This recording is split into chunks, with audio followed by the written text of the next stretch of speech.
kulantii wacan oo wanaagsan daawadayaal meel kastoo aad joogtaan kusoo dhawaada warbixin gaar ah oo ku saabsan dalalka Mareykanka iyo Ruushka oo luqunta iskula jira iyo madaxda Mareykanka oo Ruushka u sheegay inuu ka qoomameyn doono haddii uu xukun ku rido xiddiga kubadda kolayga ee caanka ah ninka lagu magacaabo Gengarkaasi oo lagu qabtay airportka magaalada Moscow ee xarunta dalka Ruushka sababta oo faahfaahsan ayaad maqli doontaan balse daawada markii hore haddii aad ku cusub tahay dalsan cable fadlan la soo raac page-keena like noo sii share garee oo asxaabta kale gaarsiiya si ay u ogaadaan warar badan oo degalada Soomaalida aan lagu soo bandhigin aynu u gudagalno warbixinteena maanta. xiddiga kubadda kolayga ee dalka Mareykanka gaar ahaan dhinaca Olombikada ninka lagu magacaabo Brittney Griner ayaa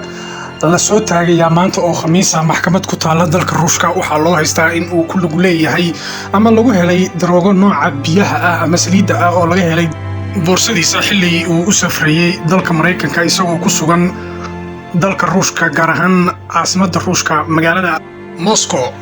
ninkani ayaa la sheegay in uu bishii Febraayo lagu xiray garoonka diyaaradaha ee Sheremetyevo lagu magacaabo ee ku yaala Moscow kadib markii boorsadiisa laga helay caagada ay ku jiraan saliidda xashiishada. waxaana haddii dembigani uu Mr. Gengar lagu helo uu mutaysan doonaa 10 sano oo xarig ah oo ah dembiyada lagu qaado dadka daroogooyinka ka ganacsada gudaha dalka Ruushka. maxkamadeynta xiddiga kooxda Mercury oo horeyna 2 jeer ugu guuleystay bilad dahabka ee Olombikada ayaa bilaabatay toddobaadkii hore laakiin kala fadhiga labaad ayaa la hakiyay sababo la xiriira 2 marqaati oo la qorsheeyay in ay ku marqaati furaan ninkani oo aan soo xaadirin maxkamadda.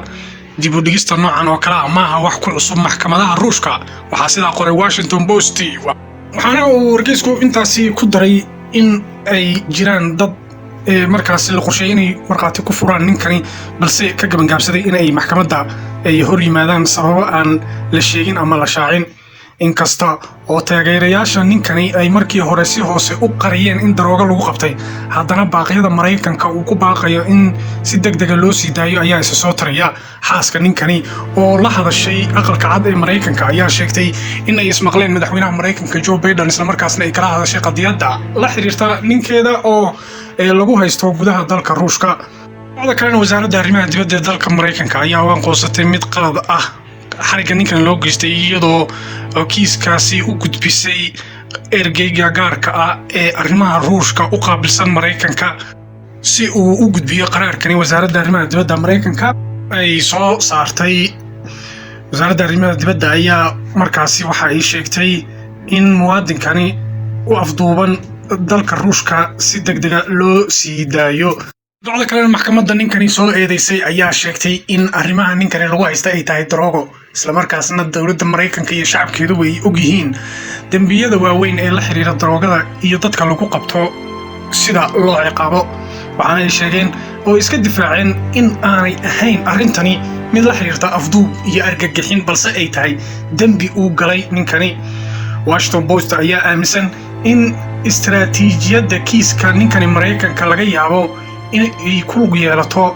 arrimo la xiriira cadaawadda Moscow ay u qabto dalka Mareykanka oo sida Washington Post uu qorayo taageero garab istaaga u muujiyay dadka Ukraine ee la dagaalamaya Ruushka. aqalka cad ayaa sheegay in madaxweyne Biden uu wacay xaaska ninkaasi ku xiran dalka Ruushka marar kala duwan isla markaasna uu cadeeyay in uu dib ugu soo laaban doono gurigiisa.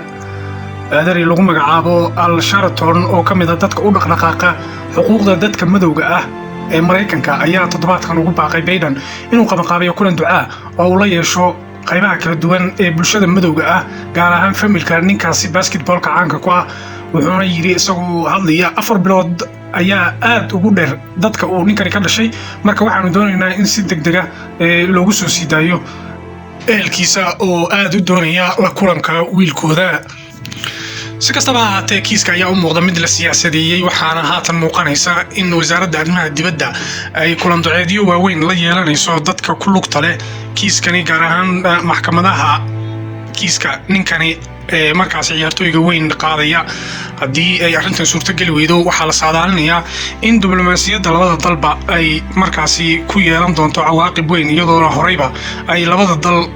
isugu cunduubnaayeen iyagoo isku khilaafay arrimaha la xiriira dalka Ukraine. Urur lagu magacaabo Win with Black Women ayaa Biden u soo diray warqad ay ku sheegayaan xogayaha arrimaha dibadda Antony Blinken in uu waco ninkaasi u xiran markaasi dalka Ruushka. sidoo kalena waxa ay xaqiijiyeen in ay doonayaan in si dhab ah loo galo kiiskani oo aan loo eegin in dadkani ay yihiin dad madow ah ama ninkan ciyaartooyga ah ilaahay inuusan ahayn nin cadaan balse uu yahay madow, gaar ahaanna uu yahay nin haliyey ah oo bilado dahab ah u soo hoyay waddanka Mareykanka. waxaana laga warsugayaa Antony Blinken in uu war ka keeno ninkaasi oo maxkamadiintiisu maantaba ay socoto. Mareykanka ayaana ku guuleystay in laga baaqsado in laba ka mid ah dadka markaasi marqaatiyada ah ee ninka marqaatiyada u ah ay yimaadaan maxkamadda. wixii ka soo kordhay kiiskaasi dib ayaanu iskaga soo gudbin doonaa. fadlan la wadaag asxaabtaada.